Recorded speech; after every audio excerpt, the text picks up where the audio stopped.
Hi everyone, today there is an informal lesson and we begin straight from the code. Um, let's imagine we have two data sets.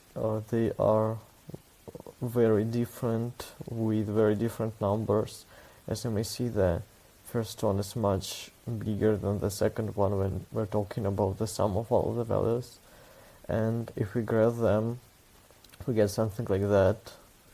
And the situation that we face, that we need to find the data set that is that has the less variance.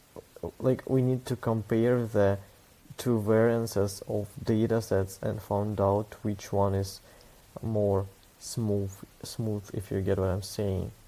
I've just plotted them using matplotlib.pyplot library. We just import it, and if you don't have one, you can run pip install matplotlib. I just say what the figure size is. It's like 5:4. I create a histogram. It's the kind of this graph. Title this thing, x label, y label, and I just use plt.show. So going back to the situation, we cannot compare just by looking at them. What we need to use the coefficient of variation, because variance itself, and even the standard deviation, which is the square root of the variance, as we talked about, it doesn't give us the comparable information that we can compare them, because those are in very different numbers. Because, for example, here standard deviation would be something like a lot, and here in the second data set it would be a little value, because here because we now know what the function is and what its parameters are. So we may see that variance here is this value and variance in the second data set is 100, and we cannot see that the second data set is more smooth than the first one, because numbers are very big and we just cannot compare it. So what we genuinely do is that we just use the coefficient of variation. It says it gives us comparable results of what we need to get from the situation. I mean, the formula is that we just take the standard deviation, which is the square root of the variance, divided by the mean value of all and multiplied by 100. And it says, like, how much from the mean value the standard deviation goes off. So it gives us in percent of how smooth or not smooth our data set is. And how we estimate it in Python. We use statistics module. We import that as statistics. We just say import statistics as stat, like the short for statistics.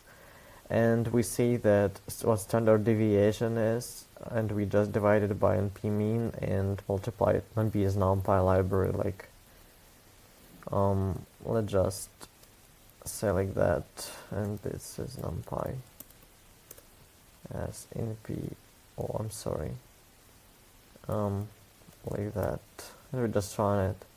So here is how you implement that in Python. And the second topic that we're going to touch today are sample calculations. What this is about? Because when we're talking about, let's imagine we have a population of people, like 100 million people, and we want to estimate something based on, we want to estimate their mean age. And what sample means is that we, for example, take only people from the United States and estimate their average age.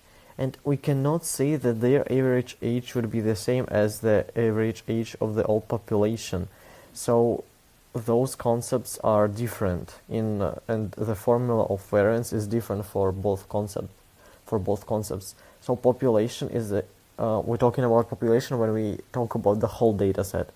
And sample is the less precise value, because you may see that n, which is the uppercase, and the lowercase ones are same. They just represent the number of values. But here, this variance is less precise than the first one, because we divided by the n minus 1 value.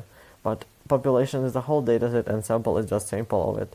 And how do we implement that in Python? Because you may see that we just say stats.variance. We don't say like population variance and sample variance. And it turns out that this variance that we always used was for the sample, and it was a little less precise than the variance for population, because those are very different functions. For example, when we're talking about the standard deviation, just a square root of it, and here is for population 100 with something, and here is just for the statistics for the sample is 100 something, but it's a little more than the first variance. Same works with variance, and you may see that there is no really such a difference, but mathematically the second one is correct. And talking about the situation which we talked here, going back to it, if you hadn't forgotten it, here we can compare first coefficient of variation and the second one. It turns out that the second coefficient of variation is higher, so this data set is less smooth. So something like that. This lesson may seem a little weird, but we talked about two not really important concepts, but I feel that I should have mentioned them, so I did that in this lesson. So goodbye everyone, and I hope someone would like that and give me a comment of what I should do.